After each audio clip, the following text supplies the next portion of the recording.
Donc je vais vous parler maintenant de, ce qu'on a appelé enfin la nouvelle intitulée l'annexe 6, au code de développement territorial, qui est la fameuse annexe de demande de permis dispensée du concours d'un architecte en application, des articles R411 et R412 du code-été. Alors, vous verrez déjà directement que le titre a changé. Nous avons rappelé la nécessité de consulter en priorité, avant le remplissage de cette annexe, les articles qui sont mentionnés sur le titre, à savoir le R411 et le R412. Donc, est-ce que je suis bien concernée par, un permis, une demande de permis dispensée du concours d'un architecte, pour les actes et travaux que j'envisage de faire? Donc c'est déjà la première chose à vérifier avant de compléter le document. Alors, je vais me permettre d'intervenir par rapport à une question récurrente qui revient, dans, le chat et qui m'a déjà été posée, lors du webinaire précédent. Je vais simplement intervenir par rapport au logo. Parce que le logo, mes collègues n'en ont pas encore parlé, mais moi je vous en parle. Donc vous verrez que sur l'ensemble des annexes, il s'agit bien du logo du, voilà, du gouvernement wallon, donc du logo Wallonie Territoire SPW. Donc non, il n'est plus au niveau de la forme, il n'est plus souhaité, qu'il y ait l'ajout du logo communal sur l'ensemble ces formulaires. Donc voilà, c'est le logo, vous est présenté maintenant qui doit faire l'objet de la présentation, donc plus de logo communal. Maintenant à l'inverse, ne jouons pas non plus le jeu de la complexité. Il va de soi que si vous avez une demande de permis qui vous est rentrée avec le logo communal, on ne va pas déclarer l'incomplétude, de la demande parce qu'on a, mis le logo communal. Mais voilà, il est, de volonté de ne plus ajouter le logo communal sur, les formulaires. Donc voilà, ça c'est déjà une chose. La deuxième chose que j'ai envie de dire avant de présenter ce formulaire-ci, c'est que j'ai énormément de réactions dans le chat qui ont déjà fait l'objet de réponses dans le FAQ qui est déjà en ligne sur le service sur le site du SPW, notamment par rapport à certains points que je vais expliquer tout à l'heure. Donc, n'hésitez pas déjà à aller voir le FAQ qui est disponible maintenant parce que il répond déjà à certaines de vos questions en fait. Donc concernant, la suite du document, globalement, c'est la même chose que, ce qui a été présenté par mes collègues. Alors la question de savoir si l'aide au remplissage, va être réalisée pour cette annexe-ci. C'est dans les projets, effectivement, nous attendions un petit peu le retour, voilà, des différents acteurs, de terrain et donc, vu le nombre de demandes relatives à ça, je pense que nous allons nous atteler à faire une aide au remplissage, pour l'annexe 6. Je n'ai pas encore de délai à vous annoncer, mais nous allons y travailler, et nous allons essayer de, aider au maximum, les demandeurs dans l'aide au remplissage de cette annexe et comme vous l'a annoncé tout à l'heure ma collègue madame Marek, elle vous a prévenu qu'il y aurait une petite aide, à la complétude et au remplissage de l'annexe 5. Donc je pense en tout cas que pour les annexes 4, 5 et 6, nous allons, tâcher d'accompagner tant les demandeurs que les communes sur le remplissage de ces documents. Alors en ce qui concerne, les formalités spécifiques au cadre 1, pas de changement. J'ajouterais qu'on a simplement rajouté la possibilité dans l'auteur de projet, voilà, on a listé toute une série de personnes du métier, ingénieurs, paysagistes, architectes, mais qui n'interviendraient plus vraiment comme architectes, dans le sens où voilà, il y a pas le visa qui est demandé. On n'est pas obligé puisque c'est dispensé du concours d'un architecte, mais pourquoi pas, un architecte qui pourrait aider, un géomètre, un graphiste. Donc toute une série de personnes qui pourraient accompagner le demandeur dans le remplissage de ce document. Alors concernant la liste des parcelles cadastrales, Donc la localisation du projet, vous avez vu que, nous avons fait disparaître, donc dans les formulaires qui étaient sur la table des discussions et qui ont fait l'objet d'une suspension comme je vous l'ai présenté, dans, les origines de la réforme lors de mon PowerPoint, il était question de laisser, tous les cadres relatifs à l'artificialisation spatiale, pour, les dispenses de permis, enfin pour les permis, dispensés du concours d'un architecte. Nous avons supprimé cette partie-là. Donc, il n'est plus question de parler d'artificialisation, d'optimisation spatiale, d'imperméabilisation pour les demandes dispensées du concours d'un architecte. En revanche, nous avons laissé la possibilité d'indiquer les références cadastrées, la superficie cadastrée et la nature cadastrale. Alors, je vous renvoie également vers le FAQ concernant, mais comment est-ce qu'on va trouver la nature cadastrale? Comment est-ce qu'on va indiquer la superficie cadastrée? Je viens de faire l'exercice pendant la présentation de madame Legros. Je vous assure qu'il est tout à fait possible, en suivant le lien qui est, repris dans l'aide au remplissage ou dans le FAQ, d'être renvoyé via, le 4GIS pour obtenir les informations nécessaires, relatifs à la complétude de ce document-là et obtenir son extrait de cadastre. Voilà, je l'ai fait en 10 minutes, ça ne m'a pas semblé, vraiment quelque chose d'extrêmement compliqué. Donc c'est tout à fait possible à être mis en œuvre. Alors, en ce qui concerne, la description du cadre 3, l'objet de la demande, ici, on a vraiment voulu centraliser toute une série de projets qui devaient parfois faire l'objet d'autres annexes, où, voilà, on ne s'y retrouvait plus vraiment. Donc ici, on demande au demandeur de cocher, le type d'actes et travaux qui est concerné par sa demande. Donc quand il s'agit d'une construction pour une installation fixe, ben voilà, on lui demande de cocher et de faire une description, voilà, détaillée de son projet. Alors, si le projet concerne un module de production d'énergie, beh, ici, au niveau du module de production d'énergie, ça peut être l'installation d'une pompe à chaleur, ça peut être, le placement de panneaux photovoltaïques.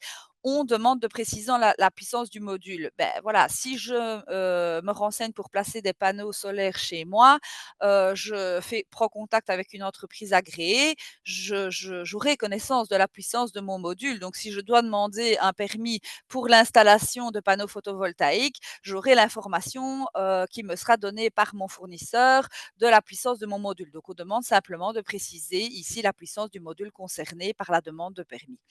Alors, nous avons aussi, rajouté la possibilité d'utiliser cette annexe pour tous les projets qui concernent la réalisation de travaux techniques et donc par travaux techniques, on entend mais les travaux pour lesquels les techniques de l'ingénieur, ont une part prépondérante, tels que les ponts, tunnels, routes, places, parkings, voies ferrées, métro et cetera. Donc c'est toute une série de travaux techniques. Les travaux de génie rural, les installations de construction, dans la conception duquel les techniques de l'ingénieur ont une part prépondérante, tels que les équipements de production, de stockage, de manutention, de bandes transporteuses et cetera. Donc ce sont tous des travaux qui relèvent plus du domaine de l'ingénieur et qui pourraient rentrer dans l'application d'une dispense, d'architecte pour, introduire ce demande de permis et donc ben voilà, c'est bien cette annexe-là qu'il faudra utiliser. La démolition d'une construction, le placement d'une enseigne ou de dispositif de publicité. Alors, ici, j'ai la transformation d'une construction. Alors, j'ai eu beaucoup de questions en fait sur cet onglet du formulaire parce que nous avons repris donc la définition vraiment la plus large possible de ce qu'on entendait par une transformation et donc on a repris l'ensemble de la définition. Donc on entend les travaux d'aménagement intérieur ou extérieur d'un bâtiment ou d'un ouvrage, en ce compris les travaux de conservation et d'entretien qui portent atteinte à ces structures portantes. Eh bien, voilà, si mon projet porte atteinte à des structures portantes et ne rentre pas dans l'application de la dispense d'un architecte, donc n'est pas visé par les exonérations de permis du R411 et R42, ce n'est pas ce formulaire-là que je dois utiliser. Si mes travaux portent atteinte à une structure portante et nécessitent l'intervention d'un architecte, bien évidemment que ce sera l'annexe 4 qu'il faudra utiliser. Et je peux vous assurer, en ayant été relire les articles R411 et R42, qu'il existe, c'est assez rare, mais il existe des travaux qui portent atteinte à des structures portantes, mais qui ne nécessitent pas le concours d'un architecte. Donc, ça pourrait se retrouver dans des cas assez rares, je vous l'accorde, mais ça pourrait se retrouver dans ce formulaire. Alors, la même chose, la création d'un nouveau logement, la modification de la destination de tout ou partie d'un bien. Donc avant, c'était un formulaire spécifique aussi pour la modification sensible du relief du sol, on l'a rajouté ici. Tout ce qui est question de boisement, de déboisement, d'abattage d'arbres, et cetera, cela se retrouve dans ce formulaire. Il n'est plus question d'utiliser les successions de formulaires que nous connaissions avant.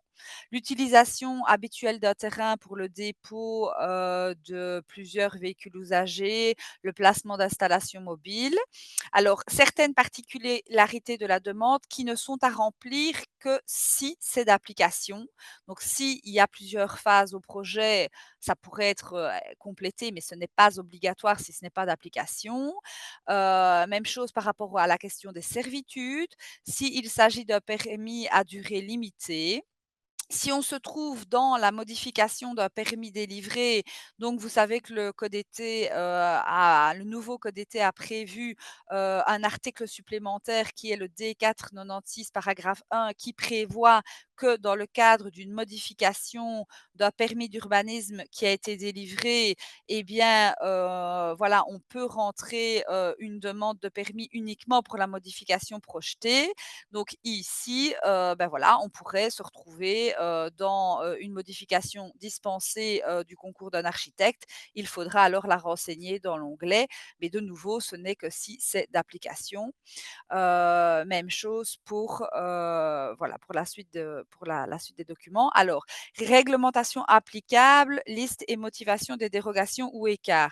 Très clairement, ce n'est pas parce que mon projet est dispensé d'un architecte que, je ne suis pas tenue de, m'interroger, de savoir où j'en suis par rapport aux outils prévus, sur la parcelle qui est concernée par la demande.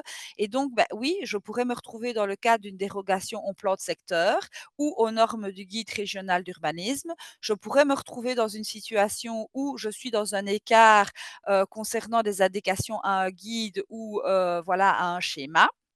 Et donc, il nous paraissait important de, voilà, de détailler ce qui était l'ancien cadre 6 et qui était, voilà, un peu, voilà, un peu léger au niveau de la spécificité parce que, voilà, clairement, si on se trouve dans un écart, face à une décart ou une déro, c'est quand même important de pouvoir préciser, quel type d'écart ou déro sont concernés par la demande de projet. Alors, même chose ici concernant la liste des documents à joindre à la demande de permis d'urbanisme. Nous avons, listé et ça c'est exactement la même chose que, ce que mes collègues vous ont présenté. Les différents documents à apporter, au niveau des à fournir par rapport à ces annexes-là. On a simplement un petit peu vulgarisé le terme, avant c'était prise de vue, on parle maintenant un peu plus de photos pour être un peu plus clair parce qu'on avait certains demandeurs qui ne s'y retrouvaient plus. Voilà, des prises de vue, ça paraît un peu, compliqué dans le jargon commun. Donc on a été un petit peu plus simple dans la simplification du langage pour certaines, choses. Nous avons relancé également, la possibilité de fournir des documents, voilà, concernant la notice et cetera. Alors concernant tout ce qui est risques naturels et inondations, même chose, les documents tout document de nature à démontrer que le projet n'aggrave pas la situation existante. Hem, on renvoie à la circulaire relative à la à la constructibilité en zone inondable et on renvoie également, à toute une série de dispositions, concernant, voilà, parce qu'il est important que les citoyens, même si leur projet est dispensé de concours d'un architecte, aient quand même une bonne visibilité, que leur projet se trouve sur un voilà, sur un territoire à risque, sur une parcelle à risque et donc oui, clairement, il y a toute une série de documents qu'ils doivent fournir pour démontrer que, leur projet, même s'il est dispensé de concours d'un architecte, n'aggravera pas la situation existante, de leur parcelle qui est déjà, en zone à risque. Alors en ce qui concerne les plans, voilà, nous notons que, il y a des échelles qui ont été repris pour l'ensemble, des documents qui ont été demandés. Je conçois que par le passé, certains documents ne faisaient pas l'objet d'échelles. Il est de volonté, et ça a été, à la demande du Conseil d'État qui a donné un avis sur, ces formulaires. Voilà, on a décidé d'imposer des échelles pour une grosse partie des documents. Alors pourquoi? Parce qu'en fait, on se retrouvait pour ce type de demande avec des documents absolument illisibles, et donc il est clair que ce n'est pas parce qu'on est dispensé du concours d'un architecte qu'on ne doit pas pouvoir fournir à l'administration des documents qui lui permettent d'analyser le dossier et de rendre une décision en toute connaissance de cause.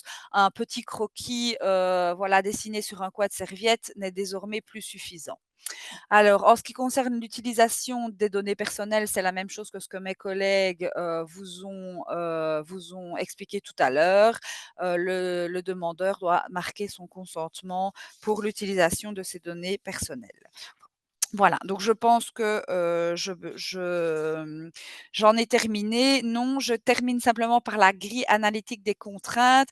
Donc vous verrez maintenant que tout ce qui faisait, partie du cadre 5, situation juridique du bien, a été supprimé. En fait, ça a été simplement déplacé en fin de formulaire parce que ce sont des données qui sont connues de l'administration. On sait très bien qu'on se trouve dans le plan de secteur. Maintenant, ça ne dispense pas, le demandeur de permis de dire: «Oui, je me retrouve, en zone agricole au plan de secteur et je voudrais, y construire, une annexe à ma maison d'habitation», j'invente, et bien effectivement, voilà, toutes ces données-là doivent être quand même connues, des demandeurs de permis. Ils doivent en avoir connaissance, ils doivent savoir que ces outils-là doivent, pouvoir à un moment donné, être pris en compte dans leur demande de permis et donc on les a mis en fin de formulaire. Voilà, je vais repasser la parole à madame Legros pour la suite de la présentation.